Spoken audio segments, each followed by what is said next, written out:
Hey, everyone out there. Hey, We're gonna start.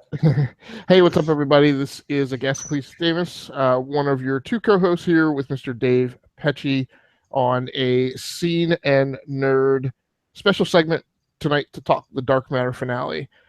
This primarily is a bit of closure for Dave and I. We're a couple week and a half after the finale aired, but we did want to get back together and just kind of talk about it to kind of close out our special mini-series covering Dark Matter Season 2. So let's get right to it, because this is for Dave and I, this is our third time being on the air tonight. And it is closing in on midnight here on the East Coast. So let's just get right into it. And let's just go ahead and kill the elephant in the room. The Season 2 finale leaves off with... I said a cliffhanger. Dave has articulated as like 15 cliffhangers. So my question, Dave, is kind of the same way we walked away from The Walking Dead Season 6, just kind of, and people felt different ways about that, right? Some felt it was okay. Some were positive on it. Some were negative on it. What's your overall feeling about Season 2 of Dark Matter ending? With yet another cliffhanger, because they did the same thing in Season 1, but this wouldn't seem like much larger and grander, kind of like an epic scale cliffhanger. Oh, it was just awful. It's like, and the other thing that you and I were worried about is like, how many more seasons of Dark Matter do we have? I mean, are they just gonna like use the last season to like finish all these cliffhangers off, and feel like that's it, really? So I mean, we don't even know really, like, I mean, let's just go on with all the cliffhangers. We don't really know if the war is gonna happen. Like, I'm assuming so. We don't know if Nyx is dead or not. I'm guessing that she is, just by the android's reaction. We don't know what happened to the crew of the Raza. We don't know what happened to that general of the Galactic Authority guy. I think he's like dead. I don't know.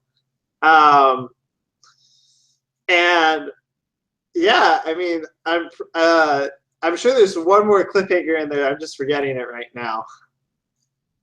I guess the number 5 cliffhanger. I mean, in some ways, and this is just kind of how we. That's right. Yeah, number 5 or 5.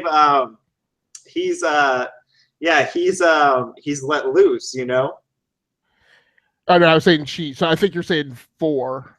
Oh wait, you said 5's cliffhanger, right? That's Jodelle Ferland's character. Okay. Dex. So I mean, and this is kind of the two different ways we articulated it, and I'm not saying I've articulated, it's just different ways of thinking about it, right? So the end of Dark Matter Season 2, everyone is on the space station. I can't recall its name right now, but there's a galactic peace conference or galactic. I don't know if it's necessarily a peace conference. I think it's like a recurring periodic meeting that happens from time to time between the heads of the corporations and other major factions in the galaxy, including the Galactic Authority. And there's the crew of the Raza knows of the, I guess what I'll call the primary attempt that's going to be made to sabotage the proceedings, which is led up by Ferris Corps. Their objective is to start the war, but also to cover for what is mounting suspicion that they were the ones responsible for the detonation of the weapon of mass destruction that happened at the near end of Season 1, and then also to push the galaxy to the brink of war. And that plot is going to be realized by a android with an emotion chip that's been installed by commander. I can't remember his name. I want to say Taggart. I don't know if that's his actual name. Yeah, Taggart or something, I think. Okay. And that plot is foiled by the fact that this android comes into contact with number 5. And I mean, great Scott, who can come into contact with number 5 and not allow her to be influenced? She's just this little perky, like innocent being that somehow convinces us all to do what she thinks is the right thing to do. Even to the point where, as we saw in this season, like she's won over 3. So that plot is initially foiled, but then there is an alternate plot, not necessarily an alternate plot because it's being driven by its own factors, but I guess Ishida decides that he's going to also ensure that the station gets destroyed and that everyone is pushed to war, I guess so that Zyron can occupy a greater position in the galaxy. No, I think the plot was that war would help the nation profit, and they needed that profit to survive. I think he wanted to use it as a focal point to prevent civil war.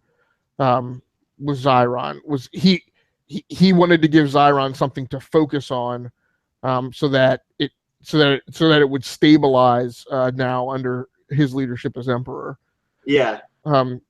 So regardless of the fact that 5 was able to foil the plot to blow up the base using the android, not the Raza android, there's another android. Ishida has at least one or a few members penetrate the security perimeter of the reactor core, and despite I can't remember the guy's name. He's one of my favorite characters on the show, though. Kirkin. Despite Inspector Kirkin intercepting that guy at the control panel for the reactor, he is able to push the final button in the sequence and blows the reactor. So at the end of the episode, the entire base is seen breaking apart. So that's the one cliffhanger. The issue that's left is that the crew of Raza is all scattered in multiple locations. So 5 is by herself. No, she's not. She's with remember what's her name? The head of yeah. That's right. Yeah, they run away to like some sort of escape shuttle. So right. That's like, yeah. So she was by herself because she was with the android before he shoved himself out the airlock. But as 5 is trying to escape, their ally in the Mikkei Corporation catches up with her and is played by Tori Higginson, formerly the actor portraying Dr. Weir on Stargate Atlantis. Finds her and theoretically is taking her to an escape shuttle, because of course Mikkei would have a convenient and powerful and efficient way to get away from the station, you would think. So 5 and whatever the commander's name is for Mikkei are together. 6 is by himself, breaking out of prison where he had been arrested when the power goes out. 3 is by himself, having been assaulted by henchmen for Ferris Corps. 2 is by herself on another level, and we actually see her get knocked unconscious when a nearby panel explodes. Yep. And the android is back on the Raza with dying Nix. With dying or dead Nix, who got in a fight with who got in a fight with, I'll call her Aiko because I don't remember exactly what her name is, but Ishida's number 1. Misaki, I think was her name. Misaki, yes. Because despite the fact that Ishida gave her orders not to kill anyone on the ship, apparently she had a personal grudge. I think she had a personal grudge. That was perfect. Yes. The scene where you see her listening in on that conversation, like she's all like, "Oh, I'm gonna kill that bitch." I just love seeing that bitch fight. It was perfect because my mom walked in and she's like, "Is that a bitch fight?" And I was like, "Yeah." And like they're fighting over the man. Right. So what Dave's referring to is so Ishida contacted Nix again before. I think either when he showed up on the space station or before, basically proposed to her, wanting her to be his empress. I don't think she gave him a final answer, but then when they board, Ishida has told Misaki to not kill anyone, but Misaki, very jealous of Nyx, hits her with a poison blade in their knife fight. And we don't know whether we don't know whether or not any of these people made it off the space station, but at any rate, we see the space station explode. And theoretically, chronologically, it looks like none of them should have survived, but we're desperately awaiting the start of season 3 to see if that is the case. And Ishida has made off with the blink drive, so there's no way for the crew of the Raza to use the blink drive to escape. So there we are. What really surprised me was that Ishida has turned into now one of the main villains. Like, he double crossed his friends. He started a crisis, which could be the war. I didn't see that coming. I thought he would be bad, but not like a main villain. Yeah, so let's spin our first conspiracy theories on what happens with Ishida. I'm thinking that what goes on with him is that in the course of season 3, that he actually loses the throne and winds up having to be back, or chooses to go back with the Raza.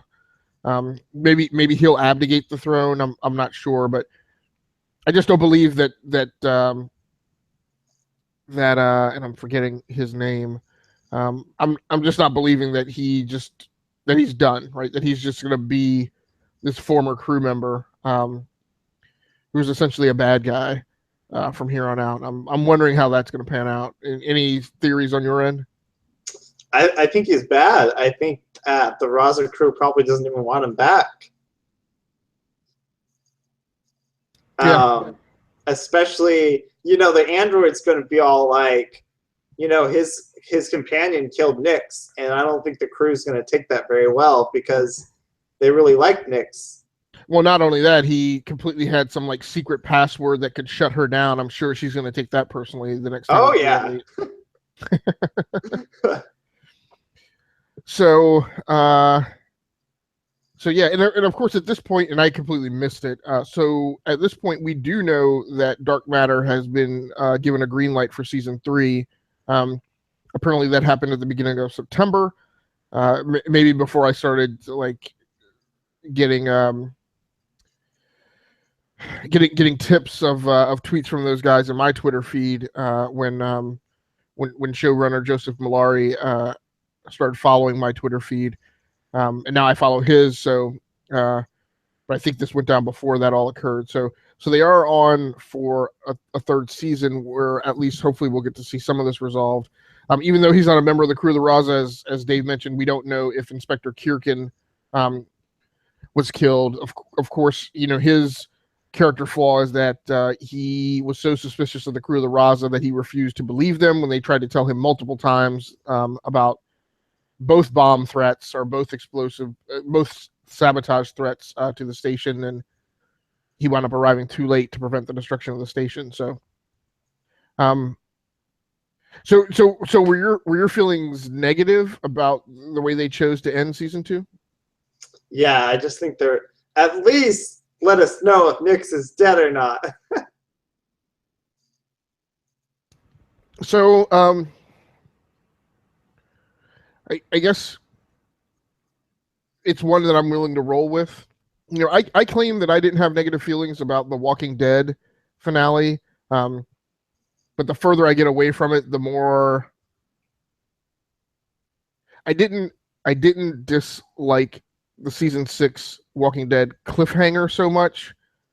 The fact that it ended on a cliffhanger, I disliked the visceralness with which they had the dialogue of like the assault. I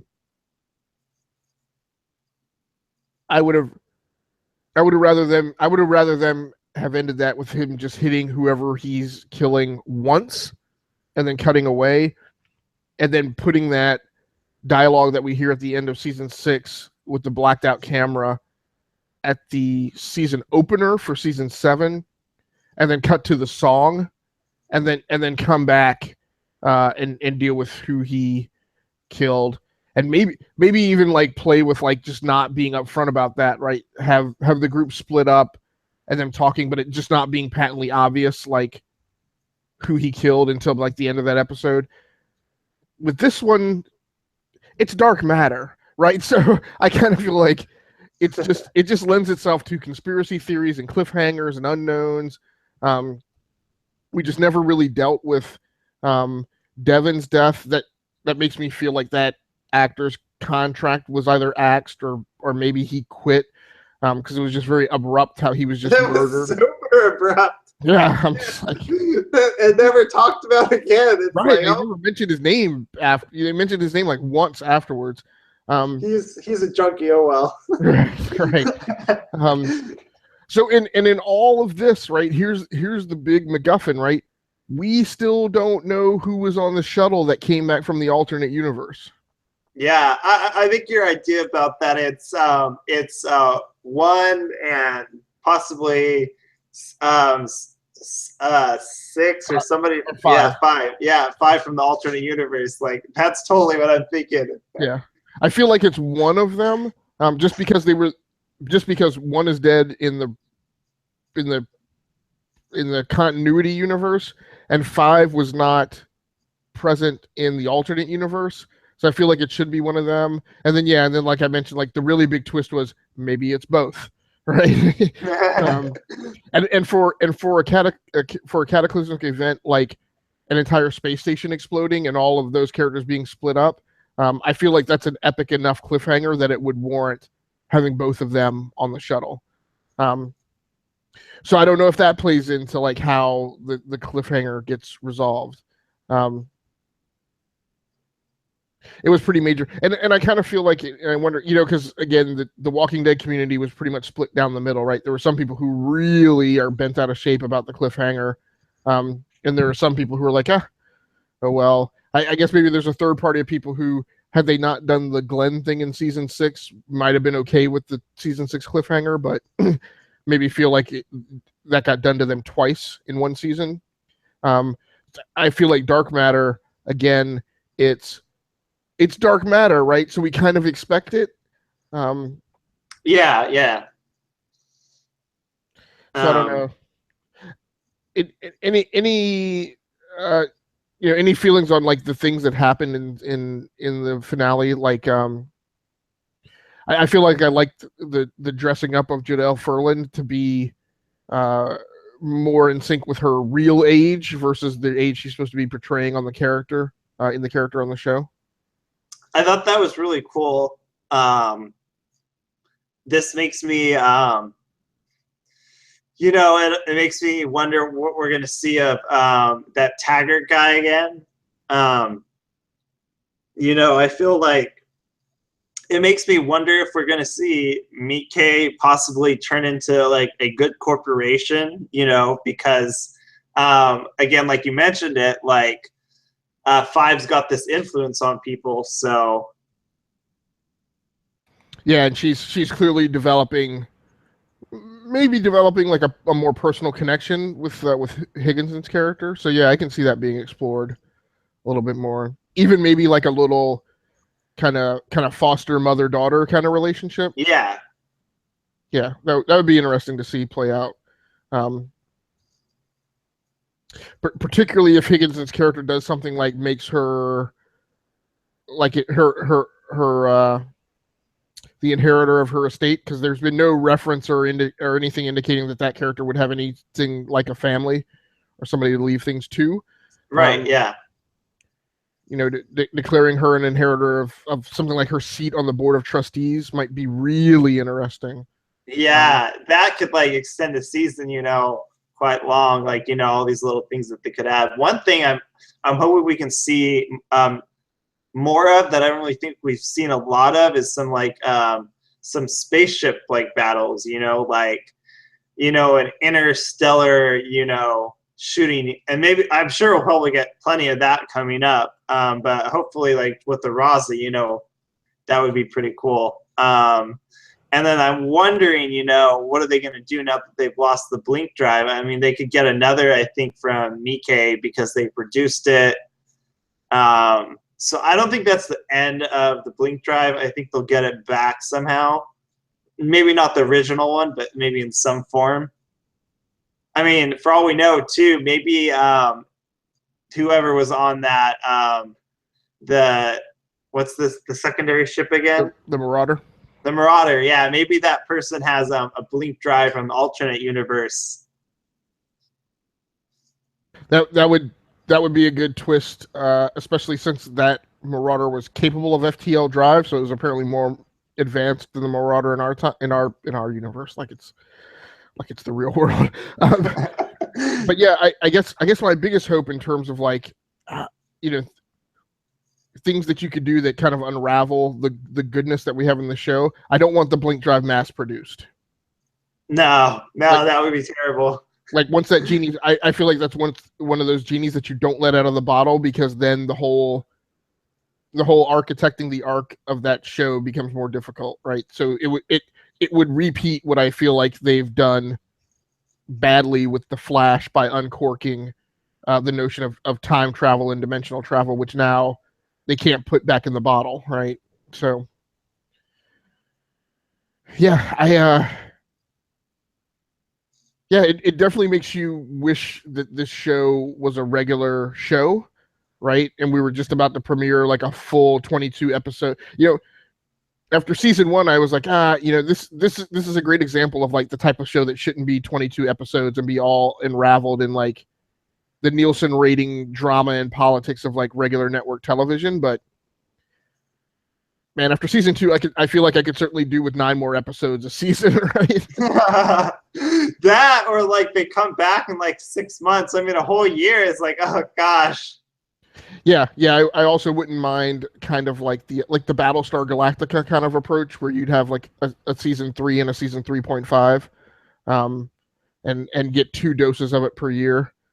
Yeah, I say that now, but we're about to go into the frickin' hamster treadmill of like the CW shows and The Walking Dead coming back, which quite literally nearly took my life last year when I was trying to be a regular on Scene and Nerd, and like had the homework assignment on a weekly basis to watch every single one of those shows. And you still kind of do, because just like Twitter and Facebook will ruin them for you if you don't.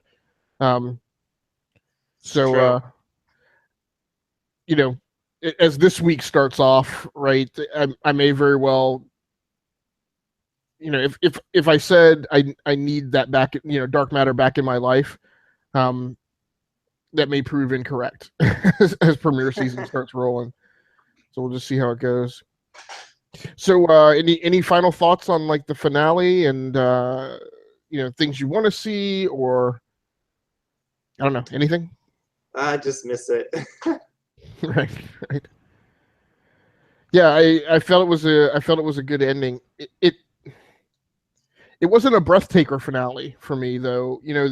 There've been I talk about some of these events like where I fall out of my seat, or I like have to get up and walk away from the TV. I didn't feel like they pulled anything like that in this episode. Yeah. So I don't want to say cliche, but it's not unusual for something to explode in a season finale and you to be left uncertain as to the fate of various characters in the lineup. So I don't know, but I will say it was a nice spin to have them all separated, right? And yeah. And what would be cool is that they don't all get off on this, they don't all get back on the Raza together. Like that would be interesting too. Like they're kind of doing their own thing through the next season, and then they all get back together at some point. Kind of like how The Walking Dead, how everybody's split up after I forget what happened midway through season 4, and you get the whole terminus thing. Yeah. Best arc of that show, in my opinion. Yeah, it would actually be interesting. It would be interesting to see one of two things. Like either they remain separated for the first few episodes of season 3, that it's a while before they come back together, or simply that, in addition to the to 4 being split away, what if they leave 5 embedded with Higginson's character in the Miike Corporation for a few episodes? Yeah. That would be an interesting arc to see. Just have her tempt her with, hey, you can do far more good, working for us at Miike. You can rejoin your friends later, kind of thing. Yeah, I agree. That would be cool. Cool. Awesome, man. We're good touching base with you, and I'm glad we were able to have some closure in our relationship with Dark Matter, and not feel like we left something undone or unsaid. So thanks a lot, everybody, for joining in. Of course, you can catch up. You can keep up with my goings-on on Twitter at Agasicles. That's one word, 2 S's in the middle. And you can follow Dave at comicbook90. That is all one word ending with the numbers 9 and 0. So on Twitter as well. So thanks so much, everybody, for joining in. I guess we will see you next season for some more What You Can't See, where we talk about the sci-fi show Dark Matter. Thanks a lot for joining in. And if you've watched us throughout the season, we appreciate that too. And we are out of here.